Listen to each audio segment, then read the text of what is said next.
Hi there. I thought today we might talk about hardening off your plants. If you've been growing your seedlings under grow lights inside your house, they are not accustomed to the outdoor sun.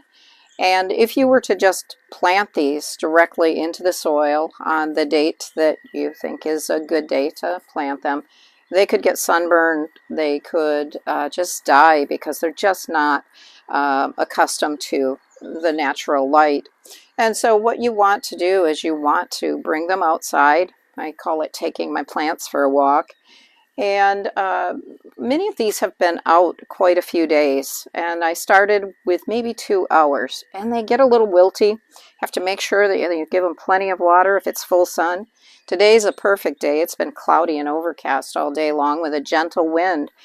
Now the gentle wind is good for making the stems stronger, and that's why it's recommended that when you plant the plants inside your house as seedlings, that you have a fan going, because it helps to make the stems strong.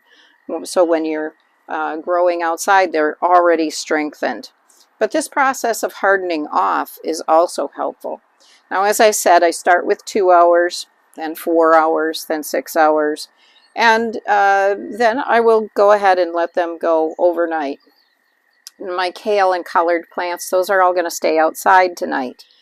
Now you do have to watch the weather. We do have a night where it says it's going to be 38 degrees this week overnight. And I know that they'll probably be fine because they are kale, they are collards, and they are meant to take some cold.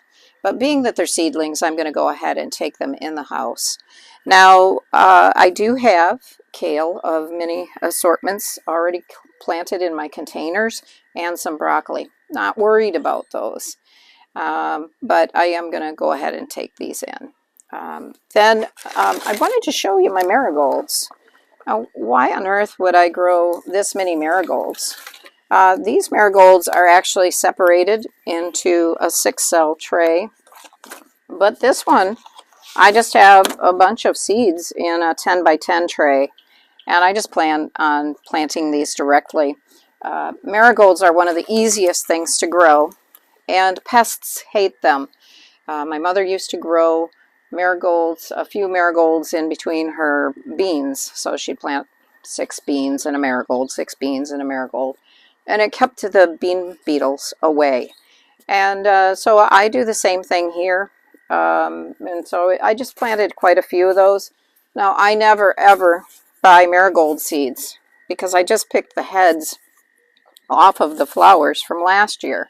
And so one seed head, excuse me, there's probably 20 or 30 seeds right there. I have a lifetime supply of marigolds just from picking last year. So a few minutes ago, we talked about how kale plants, collard plants, broccoli, those types of plants are in the brassica family. They are biennials, which means, again, that they grow produce the first year, and they will stay alive, and they will produce the second year a flower and seeds.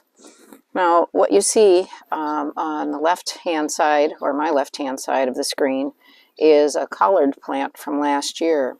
And what we've got right here is a bloom that is forming. And what I hope to do is I want to save this plant so that I can collect the seeds off from this particular collard plant. Now, it is an heirloom. It's a Georgia collard, and they will produce enough seeds that you could never plant that many in a year. So I like the idea of saving a few seeds. It's a lot of fun just to see if you can really actually get things to grow. So I plan on continuing that as time goes on. I'll continue to share each kind of plant that I'm saving.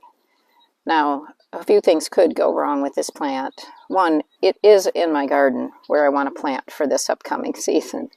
And two, there are rabbits here, and I don't have a fence around this right now.